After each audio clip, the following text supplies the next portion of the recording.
Have you ever wondered why a character like Wednesday Addams became such a cultural icon in the United States? And why her weirdness is both celebrated and misunderstood? What if I told you that this fascination with the strange individual reveals a deep cultural divide between the United States and Europe? In this video, we'll explore how Wednesday Addams reflects the American myth of individuality and how that myth plays out very differently across the Atlantic.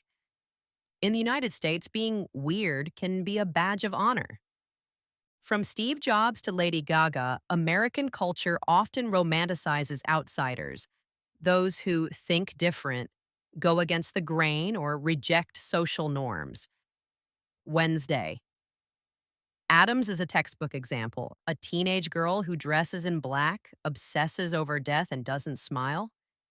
In a typical American high school, that's social suicide. And yet, she becomes the hero. Why? Because in the American narrative, the outsider proves themselves through success. They are different and better. Wednesday uses her intelligence, courage, and independence to defeat villains, solve mysteries, and assert control over her world. Her strangeness is tolerated because it becomes useful. This reflects a larger cultural pattern. In the US, individuality is respected when it leads to achievement. If you're weird but productive, you're seen as a genius. If you're weird and unproductive, you're just a loser. Now let's look at Europe. In many European cultures, being weird isn't necessarily a path to success. It can just be part of who you are. There's less pressure to perform, to monetize your uniqueness, or to prove your worth. Take Britain, for example. Eccentric characters are everywhere in literature, from Sherlock Holmes to Luna Lovegood. In France or Italy, individuality is often expressed through taste, style, or intellectualism, not necessarily through defiance of norms. In fact, European societies often value harmony over heroism. Standing out too much can be seen as arrogant. So while someone like Wednesday might still exist in Europe, she wouldn't be expected to conquer the system. She might just exist quietly within it. The American narrative rewards you for winning despite your weirdness. The European mindset is more like, you can be different, but don't make a big deal out of it. Here's where it gets interesting. The new Wednesday Netflix series was a global hit, especially in Europe. But Europeans weren't watching it the same way Americans were.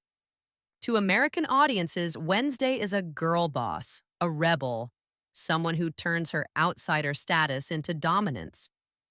To European audiences, she's more of a mystery, a symbol of nonconformity, without the need for a payoff. This explains why some European critics found the show's plot a bit cliche. Of course, she becomes the best student, they said. Of course, she saves the day. Because in European storytelling, mystery doesn't always need resolution, and uniqueness doesn't need reward. Being an outsider is not a stepping stone. It's a permanent, sometimes tragic condition. Think of European films like Amelie or The Dreamers.